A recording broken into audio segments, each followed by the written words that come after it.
Welcome back, ladies and gentlemen, boys and girls, nerds and geeks around the world. We're here live in Leipzig for the DreamHack Zowie Open of 2016 in the beautiful old historic city of Leipzig. I spent a bit of time there last week with Tilo. It's Tilo's hometown. His family lives 30 minutes away, and all his friends have come to watch him play this weekend. Well, when we get to the bracket stages, hopefully we'll get to see some of the Tilo action. A massive shout out, of course, to the sponsors, Zowie, Razer, G2A, and Monster Energy. And of course, a special shout out to Blizzard, who are watching just over there. Now, back to the deck. This might be the only tournament where you say the name of the city right, actually. Like, usually, like, Katowice and all these cities, you're like... Portier. Katowista. Katowista was the best one. Jarrett Kale hated that. He couldn't keep up with me. Katowista. It's like Windows 7 with Katowice. Yeah, and Portier I couldn't do very well. Tours couldn't do. Tour. Yeah, all these DreamHack. I can do yours really easy. Rotterdam. Wow. Yeah. See how good that pronunciation But is? Dutch people would say like Rotterdam. Rotterdam. Yeah. If if I want to be taught, like that's how you would pronounce See, it. what we need is DreamHack Manchester. That'd be easy, yeah. Super easy. We just come off the game where we saw Hot go 2-0 against Marine Lord, and you know, in the predictions beforehand, it was Marine Lord this, Marine Lord that, but there was a believer, or a believer, should I say? Both. Both. It was you, Kev, you believed in him. Yeah, it's not too late to say sorry just yet, Sean. Like, I did think he was going to take at least a map, but now he did surprise me in the most positive way possible, man. Like, it was just an awesome style by Hawk, and like Hawk said, Marine Lord was just not ready to deal with this. Like, there are phases in the game where you just throw down a lot of gateways and you don't have a lot of units. If Terran hits you then, it can get tricky, or even before that, you know, when you go up to 3 bases on 1 unit, like, yeah, Photon Overcharge is good, but if you strikes before the pylons are up or something, there were definitely things that Marino could have done, but I love what Hawk showed there, and no, he surprised me too, because I did think that Marino was going to take it, but I was like, I think he could take a map, but he took 2. You know, in the intro, actually, I talked a little bit about the French players. They're not doing so well right now. The first 2 French players that we saw on the mainstream, they both lost. Yeah. The Canadians are doing really well. Scarlet and Hawk, they're in the place, and they're doing the job here so far. We didn't really talk about them too much, but... Did Underdog stop? Or is it still being played? Underdog still goes on. Underdog's still happening. Okay, good. Well, then they'll get to back for the form at some point, surely. I mean, that's where all their power came from. Yeah. Great participation. Kind of, I was like, what? I think it matters that as long as they're still in, like, they're not shining yet, but you don't need to shine in the round of 32 or 64. It could help, but if you need to survive. At the end of the tournament, if we still got 4 French players in the top 16, nobody would say it's a bad tournament for France. Definitely hurts them going into the next stage of the tournament, which is going to be the single elimination. Right now, we still are in group stages, the round of 64, and we do have the updated groups so far, so you can kind of see where we are. We've got pretty much now all the first place players gone through. Some big games, obviously, we've just seen the Marine Lord. Hearthstone beat States. Europe there, beating America. Mana went through with his games as well. Daichi's still alive and will rematch against Majestic. Firecake beat Lilbo. There's another big one up there. Drogo, of course, our man Drogo, cleaned his group up. Yeah. And We got a ZvZ up next. I feel like we should ask him to cast. This is the expert Drogo, that's right. As our next game is going to be from Group N, as we're going down where we got told the news that Serral was playing in the decider match, and we were like, what? Yeah. You kidding me? What do you mean Serral's in the decider match? And then we look closer at the group and we're like, oh, Nurchio's in the group. So Nurchio's taken the first place away from him. I don't know about you guys, but looking at the groups here a second ago and seeing all those flags in first and second places, I'm really liking the new WCS format and, you know, region lock and all that. A lot of different countries represented. Australia's in there, Canada, France. Australia, like, so many different countries. Yeah. Probe showing that he's able to stand with He's some not of the just big able boys to beat over Pig here. anymore. No, apparently. I know where you want to go with that. You know, it's actually really sick how I think Pig got there, or no, Probe, excuse me, because I think Probe lost very early on in the winner bracket, and then he had like some epic run through the lower bracket of the Southeast Asian qualifier. He won like 7 series in a row before he came here. And this is not the first time as well, because he did it in DreamHack Winter too. So he's like won these 2 qualifiers back to back pretty much to travel to these international events. So good job to Probe for sure. And we'll see how far he can do. He's made it to the round of 32. The bracket will be drawn soon. Of course, we do have this next match coming up, and then we'll draw the bracket. And I'm actually personally very, very excited to see the bracket, because it really can, you could have anything happening here. And that's where we can truly start speculating as well, like who's going to make a top 4 run. Yeah. You look at that side of the bracket, like, I believe in that guy, and it's going to be super fun. But this match is also super fun and super special in a way. They've got the same last name! I know! What a coincidence, right? No, they're actually brothers. How do we say it? Is it Sotalla? Sotalla. Come on, you've lived in Finland, Kalaris. How do you say his last name? Pretty much like that, I think. Sotalla. Sotalla. It probably Sotalla. So pronounce both their names, because they're very close. They could be the same person almost, the first name. Oh, geez, they are. So it's like, Jonna Sotalla, and then... so that's double... Jonna. That's, We did well more on the so desk. That's Jonna. Jonna. Jonna. Jonna. Jonna Sotalla. And Jonna. I don't know. I feel like you're getting a little Italian there with the way you say Jonna. Well, that's how I can't... Well, you know, let's be honest, I can't do a Finnish accent very well. There's our man, Serral. You can't do many accents very well, can you? Come Sorry, on. Sean. My French accent is perfect. Oh, God. look at this number real quick, guys. Earnings right now, 19,000. Make a guess at the end of the year. What are the earnings going to be of this young man? 100K, baby. Yeah. Could be a lot, especially like if he has a Definitely. deep run here. There's quite a bit of money on the line. $1 million starts 17-year-old here. right there. 16,000 for first place, right? Yes. In euros? Yeah. Or is it dollars? It's Dollars. dollars. Yeah. 50K overall. But Serral, obviously a big tournament favorite, but how many times over the years Same have guy. we seen brothers play against each other in StarCraft? Very rarely. We did it back then, I think, at BWI when Vortex and Yeah. Lucifron Yeah. went up to See. each other.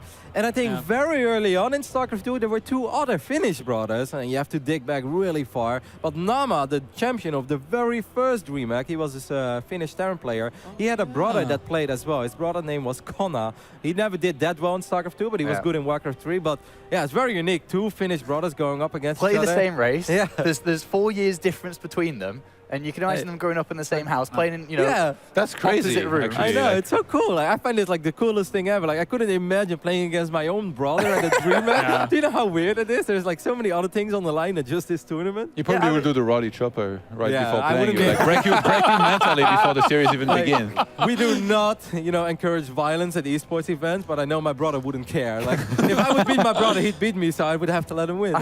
little bro, if you win this, Yeah. you're going to get a lot of money, but I'm not taking you or driving you anywhere for the next 6 months. Exactly. He's like, just know that I know where you live. Like, okay, sorry, bro. So predictions then for the brother face-off here, James?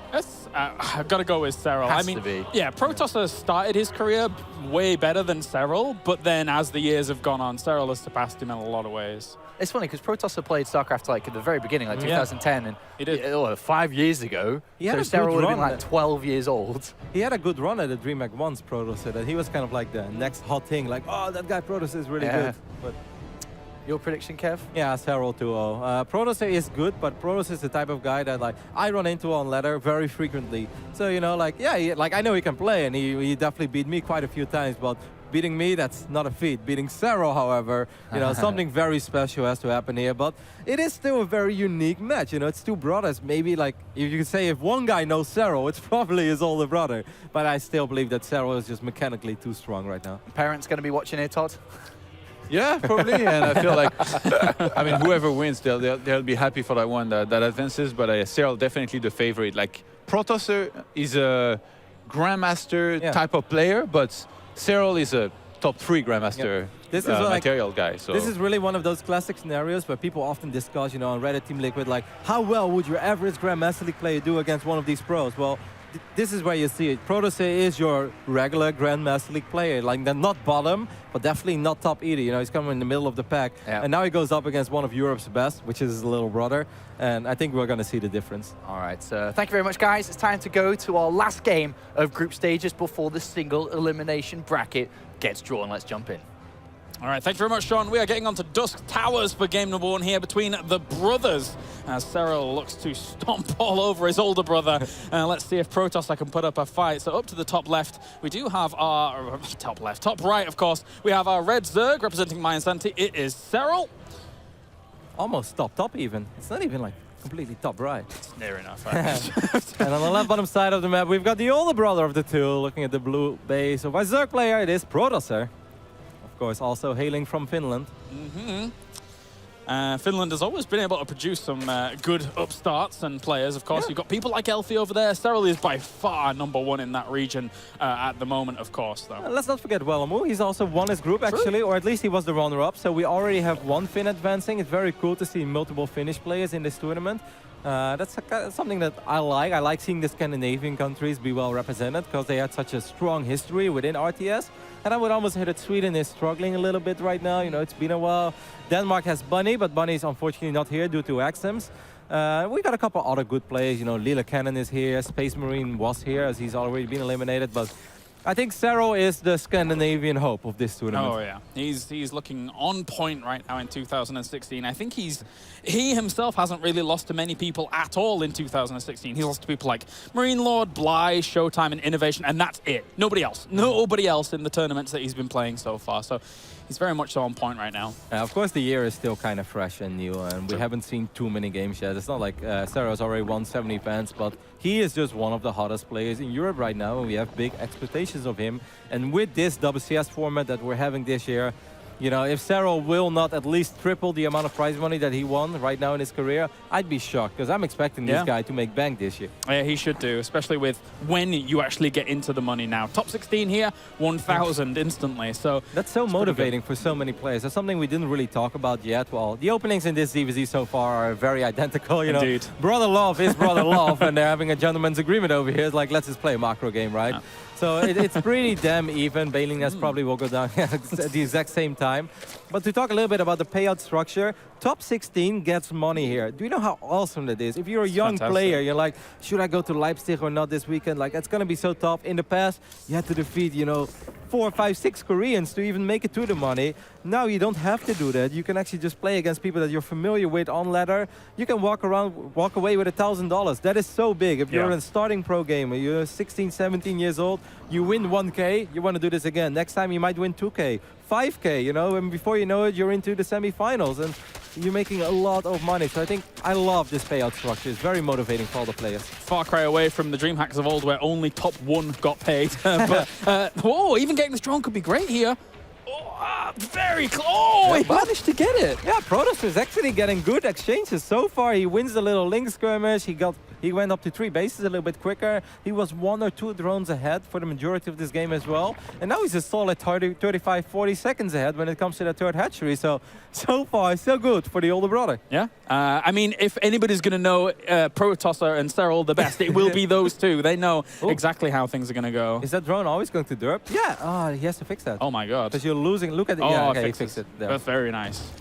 So obviously it does stick on that path if it's already on it at the beginning of things. But Evolution Chamber's coming in now to start those upgrades as well. And Zerg vs. Zerg for me, actually being able to sit back and watch it because I haven't been able to cast for ages and ages, has been really, really fun. Seeing actually the kind of mid-game stages of Zerg vs. Zerg develop recently with the Ravagers being mixed in and having their potential corrosive bile cause big problems. But obviously you've still got to get past this Zerg and Baneling war at the beginning.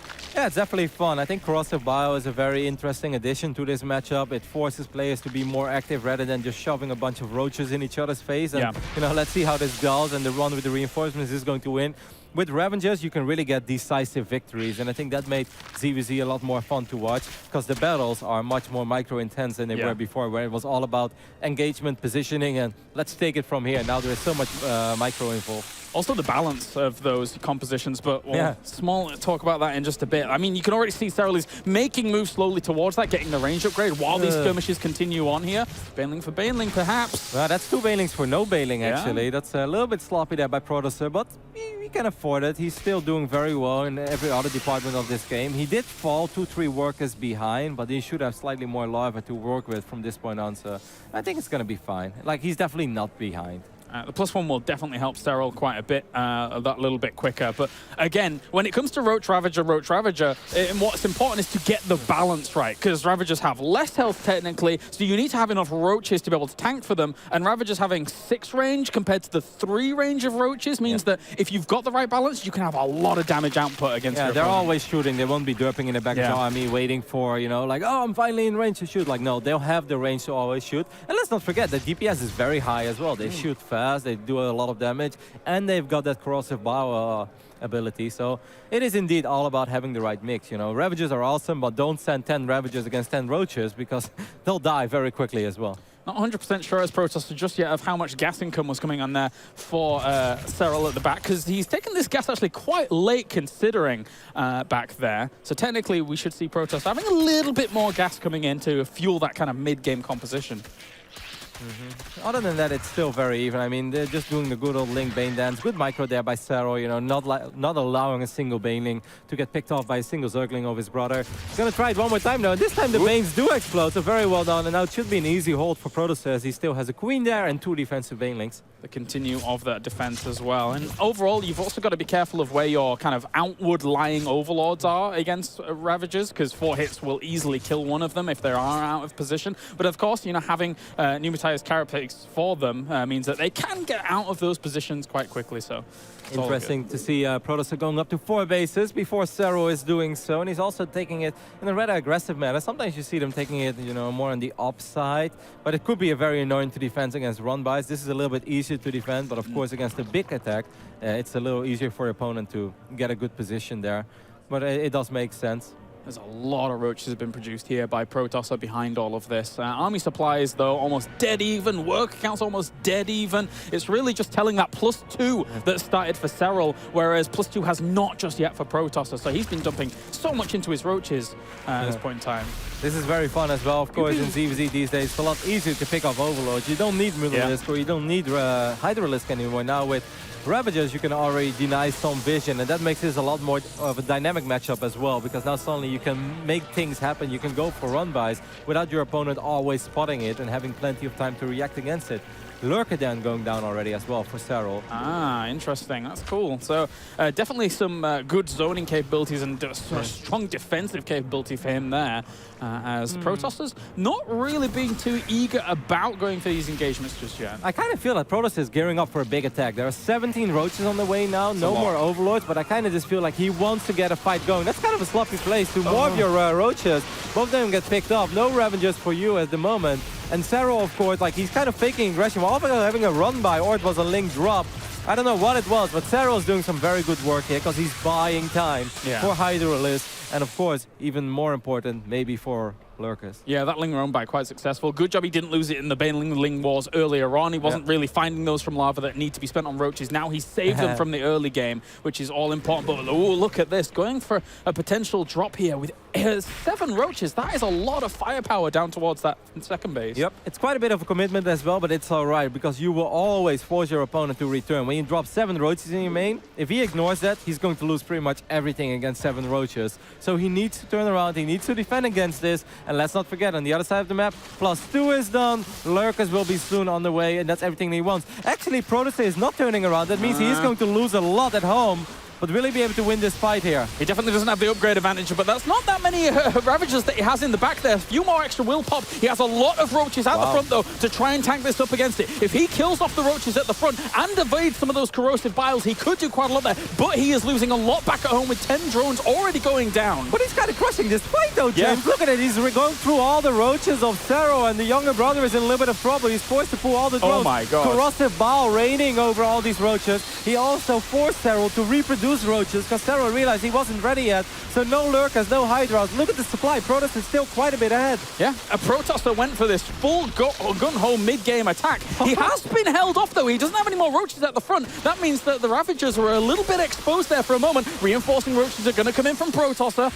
Maybe if he can get that 4th base, that would be awesome, because the main bases are going to be mined out quite soon anyway. Serral is doing a phenomenal job of keeping those roaches alive, the one that he used to drop. But this 4th base is going to fall. A few extra drones will fall as well. And Protosser is actually playing awesome over here. I think he's going to be able to pick up game number 1. Yeah, he's still got a lot of roaches there. Against only a few roaches with 3 Ravagers behind it, it's not enough, especially if he can evade the corrosive biles continuously here. And the Ravagers are at the front, kind of weak at the moment, so not in the greatest position. It's very close still, though, because now Queen's starting to help out a little bit as well. And Serral is still being annoying with these roaches on the other side of the map. He has picked them up so many times. Serral is actually going to be able to hold for now. I think he's going to push him back. Wow, what a game. Whoa, this is close here. Really down to the wire at the moment. These roaches still causing a little bit of havoc, but will be cleaned up now. So he's just having to move away with those. At least he can continuously pick them up. So it's 42 drones right now against 37. That's a very important number. Let's not forget, I think the Hydra Den is still there. It's hard to make Hydras when you're broke, even harder to make Lurkers when you're broke. But eventually he could get a couple of Lurkers. And since there is no Hydra Den on the map for Protosser, he needs Ravagers in the defensive position to snipe this Overlord, because this will keep on happening. I would love to see Fonka click on those roaches, by the way, once he unloads them, because he's got so many kills, I think. Well, not that one. The other one. Damn it. I promise there are more than 2 kills on those roaches, guys. Also, what's important to note is that Serral, during all of this, never had a chance to get his carapace upgrade. Oh, 4 Lurkers on the way. I suppose that will shut down Protosser's kind of aggressive capabilities unless he finds a good angle to attack from, but he still has a better economy behind, so he has more hatcheries, I think. So mining from. 10 kills total, but he had a few other roaches, and I guess they killed a lot as well. But, you know, overall, Serral's just doing a really, really good job with these roaches. He's getting so much value out of that one upgrade. 5 more drones going down. That actually allows Serral right now to take a 13-drone lead. Let's not forget that he was behind at first. Now he's up 13 workers, and he has Lurkers in a defensive position. Now, Protosser, your army is a little bit bigger, like 92 army supply against 80, and there is a little bit of army supply caught up on the other side of the map. You cannot run into 4 Lurkers, man. Not at all. He would need extra tech, really, to be able to deal with that, unless he knew where they were. Maybe, yeah, corrosive bow? Yeah, exactly. If he knew exactly where they were, which he does technically. Yep. So how much will he be able to get from that? He's trying to push the army away. He knows that those Lurkers could be a little bit vulnerable there, so Serral does pull them back. Oh, what a great ZvZ here between these 2 brothers from Finland. But it does seem like Serral is slowly but steady starting to stabilize over here.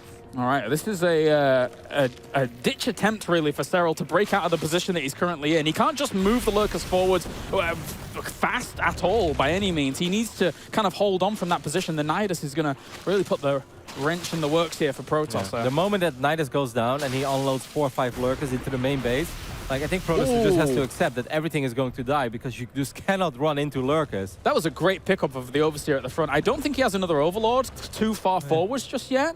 Well, he's going to use that one on the left side there. For the drop, but he doesn't have the vision of the Lurkers where they may be going at the moment.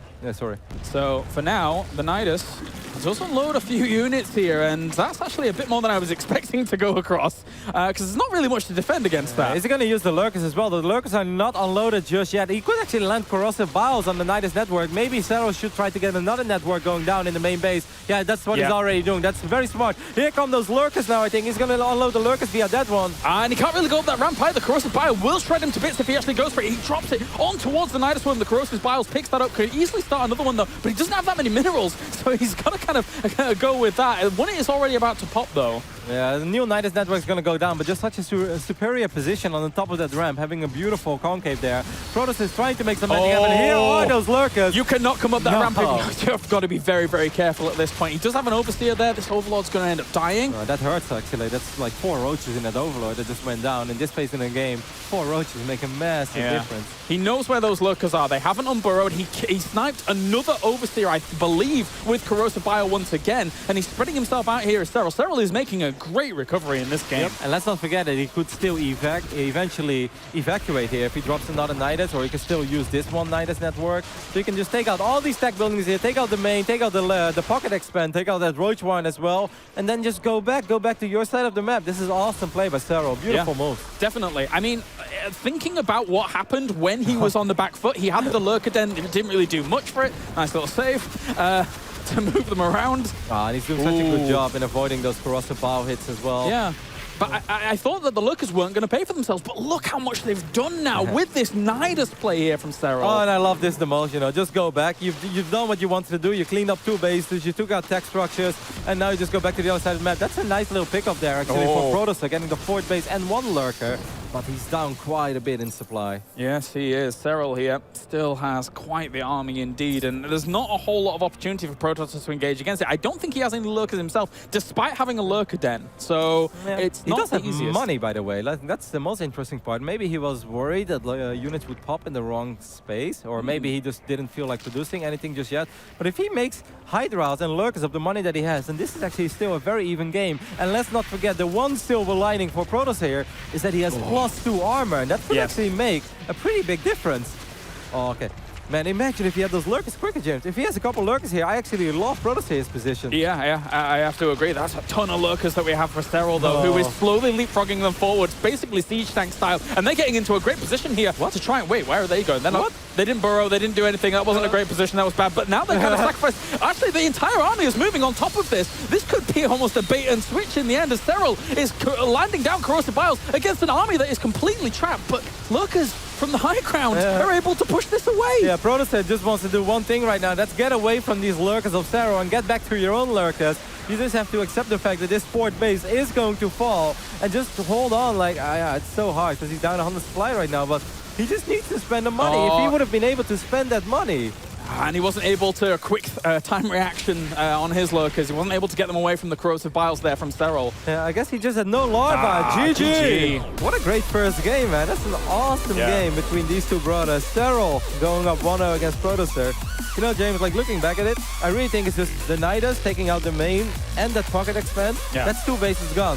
Where on earth are you going to get the larva to produce the units that you want? Like, you've got a third, you've got a fourth, but queens were out of position as well. It was hectic. So I guess he just didn't have enough larva to spend his money, because if he would have been able to spend the money with 1,500 minerals, 1,200 gas, couple defensive lurkers, and it's so hard to attack in ZvZ in that case. So. That was really well done by, I mean, both sides, really, kind of looking at how things went. Obviously, Protosser was gearing up more for that mid-game power punch, and somehow, some way, Serral held on. Normally, people die to that. Normally, people die to that kind of push.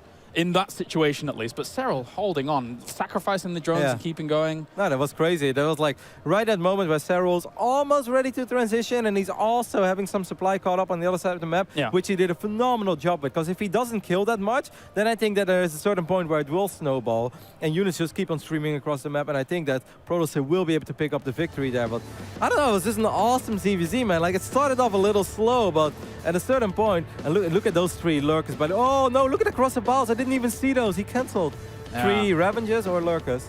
I was really worried about that positioning overall, but it did work out for him in the end. He had such a huge army, though, going into that position. It was going to be hard for Protosser to ever kind of gain some traction. It had to, those 3 lurkers on the high ground would have had to have killed a huge amount more. Yeah, but if, like, he was getting 6 lurkers because he lost 3 to corrosive balls before this battle really started. And I think with 6 lurkers, and look at the money that he still has.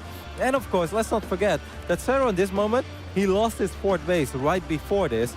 So he's sitting on 3 bases that are all pretty much mined out. So yeah, he's got 47 drones. Well, that's phenomenal for you. You actually don't have mineral patches to mine up with 47 drones. He really needed that 4th base, or he needed to do something right now, and that's what he did. But still, just an awesome ZvZ. Yeah, and I think for the most part, people, Protosser probably surpasses people's expectations with that Zerg versus Zerg.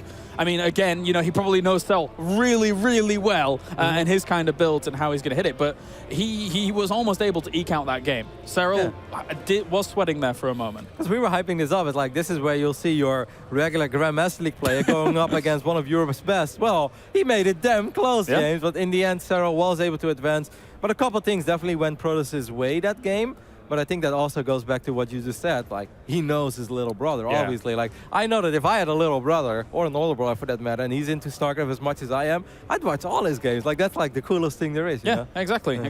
I think something that is quite endearing for me with Protosser and Serral as well is, for a long time, they had their parents traveling with them to almost every single tournament. I don't know if they're here this time because they're a bit older now, but they were very invested in their careers and looking to help them do a good job. But anyway, let's get into it. Game number 2. We are going to be on Prion Terraces with, down to the bottom, it is our red Zerg. It is Serral. Wiping the sweat off his brow after that one, but what a recovery. Great Nidus Worm play. And on the top side of Prion Terraces, we're looking in the main base of the older brother of the two. It is Protosser. You know, you're mentioning like parents traveling with them and stuff. If I, you know, if my 17-year-old son would travel to Germany all by himself, I'd be a tiny bit worried. But if my oldest son would be going with him, who's like 4 years older or 5 years older, it's like, you know, suddenly I'm not that worried anymore. I'd be like, all right, have fun, guys. Win a lot of money. And then it's like, oh, they have to play each other. We should have been there to help them out. But, oh, well. That's how it's going to go down. So, got similar builds opening up once again here on Prion Terraces. Yeah, this is, of course, a kind of unique map because of the crazy amount of gold bases there are. There are a lot of Zergs that take the gold base very quickly. I wonder how these two are going to do. do it. Well, okay, there we go. Protosser is going to take his natural at the gold. We'll see what Serral decides to do. Does the same thing. Yeah. Seems all the same. These gold bases are technically very open for like Ling counterattack run bys to come along from alternate angles, but we will see that probably the Ling Bane war go down again. And it's very, very open out there, so, you know, either player should be okay. Like, it is indeed very open, and if you wouldn't take the gold base, you could say, like, maybe you can punish this, right? One way or the other. It's just the gold minerals, they give you so much extra. There will always be an extra queen. There will always be a defensive spine. And if you have, like, no gold base, if you just take the regular expand here, and you produce a crazy amount of Zerglings and Banelings, you're kind of putting yourself all in there, and the moment that you are not able to close out the game, your opponent has the gold, you don't have the gold. Yeah. You're fighting an uphill economic battle that's very, very hard to overcome in a mirror matchup. Yeah, it's way too much here, especially in Zerg versus Zerg, where not only you have to combat with resources, but also even lava, being able to pump in to these two hatcheries, where normally across two bases at the start of the game, if it's just two blue bases, you don't really have enough money to produce off all of your lava, but if it's a gold base, you sure as hell have a lot of money to be able to produce off everything. I love how Funk has shown this, like how many drones are being transferred, and it's the exact same amount of drones for both players. I wonder if this is like the agreed upon perfect number. Oh, no, back. yeah, you should definitely send them back. That's sloppy. Yeah, there you go. Phew. All right. 8 against 7 on the gold. Yeah, I think Serral maybe had like one more. I think number crunching wise, even at bases, like in the past in StarCraft 2, even at bases that had rocks on gold, some Zergs would still benefit more from sending drones to hatcheries that were next to rocks. It's ridiculous how much money you actually get from gold bases. All right, couple of Banes being morphed already. Of course, 2 Banelings can completely change the ZvZ, especially early on. Taking out 4 or 5 drones is massive. Can be a very big deal. There is no spike roller here yet. Those Banes, no, just go for the drones. He goes for the Lynx instead. So far, actually, this seems like a very good trade for Protosser. I love how he's doing this. Oh, gets himself the queen as well. That takes some of the defensive capabilities down. That's a lot of the drones that are very, very weak there and vulnerable. The Lings are still doing great work here for Protosser, but they're going to have to put out away. That was better micro by Protosser, man. He was able to pick off one of these Banelings while only losing a single Ling. He kept both of his Banes alive. He picked off the Queen as well, so that means less lava to work with right now for Serral. And Protosser just picked off 4 drones. I just said it. 4 drones of an 18 drone economy. That is so big. That's almost 20% of the income. More actually, because all those drones were on the gold. That Serral is lacking right now. And this is going to be very hard for Serral to hold on to. Protosser has a great position right now. And again, you know, it comes back to what we were saying. If you've got the queens, you've got the lava, producing off gold bases is so much easier with that amount of lava. He's still holding on. He still has quite a few Banelings to his name, though, here to Serral to try and wiggle this back. I love this. Just run by those Banes. Just ignore them. Just go for the main. Oh, no, I think he should have just gone for the main. The main is very, very exposed.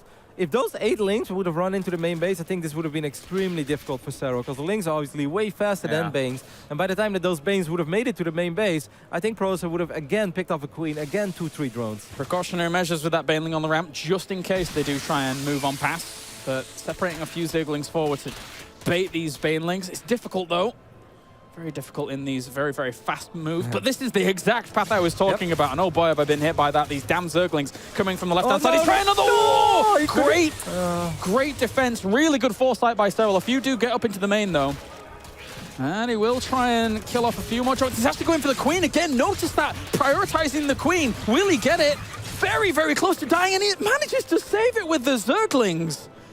Yeah, awesome. And that's the exact run by that I think he could have used or could have done before when there wasn't a Bane, and now he waited a little bit longer. Now there was that excellent defensive Bane there by Serral, but still very close, very awesome. I must say, great job by Serral for even hanging in there, because it's not easy when you're down 4 or 5 drones early on in the ZvZ. And now looking at the numbers, he's actually ahead, which is very impressive. He was cutting corners in his army and his defense, and Banelings like that, not necessarily that one, but the previous one, are reasons why he could cut those corners. Gonna try and do some damage in here. Big damage from the Banelings comes in and connects. And oh no, even more go down. He's got to be so careful. He's losing grip of this game. As Serral once again on the recovery path. Yeah, Serral is doing a very good job here. He does end up losing one of the Queens, but look at the drone count, man. He's up 13 drones. He's down a little bit in army supply, but by the time that all the units made it across the map, I think Serral is going to be fine over here. Protosser needs to, I really think, make something happen here. That's try to sneak 2 Banes, maybe via the left side. He needs to, you know, make this economic deficit that he's currently in disappear. You cannot be down 12 drones in a ZvZ and just play it out. Like, that's just not going to work. The left side is usually the way to go. That's why we see those overlords positioned around that left-hand side or the right-hand side, depending on which expansion we're talking about. As there's still Zerglings managing to slip through here. Protosser just sneaks those through, as there were no banelings on that ramp before. I do love that, though, by Protosser. That's actually a decent trade. So far, 2 banelings now. Actually, this is going to be rough, I think, for Serral. Look at all those low HP drones. Yeah, gets himself a queen as well. Has to get on away from it. He knows he has to do some damage somewhere, anything really, to keep himself in this. But as this continues on, there's still 33 workers against 16. But that was very rough, actually. Serral was not mining all along, and now Serral's still down 8-10 army supply, so there's a good chance he's going to lose a few more drones. He already lost 10. He's still up 9. There are roaches on the way, but it takes a while before the roaches are actually here. Ooh, those links, they would have been so useful on the other side of the map. With these roaches, that's almost the nail in the coffin. He doesn't have a transitionary method. He's just making more and more Zerglings, trying to send them over. These roaches, if they get in good crevices between these positions, won't be touched by Zerglings at all. Like, I don't really understand this, because I feel every single time Serral's losing a lot of drones, I look at the drone count, and it's still going up. Like, it's like, when is he making those drones? Because whenever I look at the production tab, I see links, bane, roaches, but somehow he squeezes out all these drones at moments, and he's able to get away with it. And now he's still up 7 workers, despite the fact that he lost quite a few drones, even lost a little bit of mining time, lost queens, is still ahead economically. And, you know, that's what StarCraft 2 is all about. He's trying to rely now on the fact that he had a few more aggressive units out earlier to get himself those queens up and running so that he can get the drone count back up here for Protosser, and trying to sneak in that Roach Warren as well. But the counter-aggression is on the way for Serral, who has had the superior economy for quite a long time. And look what he's doing there with that. It's great work by Serral. Yep, I love it. This time Protosser is going to go for a run by into the main base as well, and the Banes were a little bit out of position, so well done there. Should be able to get a couple of drones himself. This game is getting very chaotic and very mad, just all around craziness. 23 against 19 drones right now, so that does mean that this is a playable position. That's a lot better than 18 against 30, which is something we were looking at a couple minutes ago. So slowly but steady, Protosser is finding some wiggle room. Whoa, he just queued up 11 roaches. That's quite a lot of power behind it, but the thing is that Serral also has, I think he has quite a lot of roaches himself already behind all of this, because he, had that roach run so much earlier. So I think he should be okay for a little bit longer. Okay, so Protosser did this spot, the fact that Serral is going up to a layer. I do not think that Protosser has any ambition in going into a layer or ever getting any upgrades. Yeah, I think he just wants to go roach, ling, let's go for it. And Serral, he really needs to keep his banelings alive, because if these roaches snipe the banelings, then 20 Zerglings show up and suddenly surround the roaches of Serral. Things could get very tricky. He's making Ravagers, not necessarily a wrong choice, but these Banes are going to be very important, actually. Game of a lack of information. I don't think he'd be going into that +1 weapons if he knew where his brother was at the moment here in Protosser, who is looking to be aggressive. If he's got the layer and he has Clear Constitution on the way, then that would be great. But these 2 Ravagers could do quite a bit at the back here. The Roaches are tanking for them, and Banelings even walk into the fray, but 2 enter into the mineral line, killing themselves off 4 drones alone. That's nice, but he needs way more than that. He needs more than 4 drones. Once again, Serral is still up 10 workers, and Protosser doesn't have speed, obviously, since he's still on hatchery tag. So, you know, it takes a while before all these roaches make their way across the map. Here are the lings, but there are Banelings. Oh, those Banelings are so important. If those lings got the wraparound on the army, then it probably would fall. But those Banelings there, just helping out the Ravagers at the back, so important. Oh, still 1 Bane that actually does connect with like 7 or 8 or 9 links. That could be it. That could be it right there. Protosser does not have proper transitions just yet. And as all of this is going on, +1 is still on the way for Serral. He squeezed this in while still having a superior army. Yeah. And the most important thing, he still has a superior economy as well. So this is just going awesome for my insanity, Serral. The younger of the 2 brothers here that seems to will be able to advance to the round of 32. But boy, oh boy, they did have to work for it against his older bro. I'm kind of proud of Protosser, man. I think he played an excellent series here. Yes, he definitely did. He showed really good quality at the moment, and I didn't even notice that Serral cancelled his layer during all of that, knowing that he needs just a little bit of extra oomph behind it. Again, 4 shots for an Overlord if you're playing Zerg versus Zerg. Very, very important number.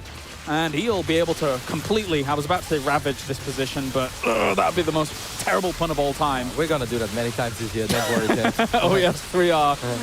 Still just stomp on through these roaches. He has +1 as well, and that will be the death of Protosser's army here at the front. That is GG. Serral will advance on to the round of 32. After against his older brother. That's awesome, though. I think it was a great series. Really showed us that ZvZ can be quite fun. How cool is this? Brother love. It's brother love, dude. He's like, I'll get you next time. Or I'll get you at home, whichever one. Awesome series, though. Really entertaining ZvZ. I think game one, very awesome. Got extremely close. Serral really, you know, like all hands on deck while he was defending against that big Roach Revenger play.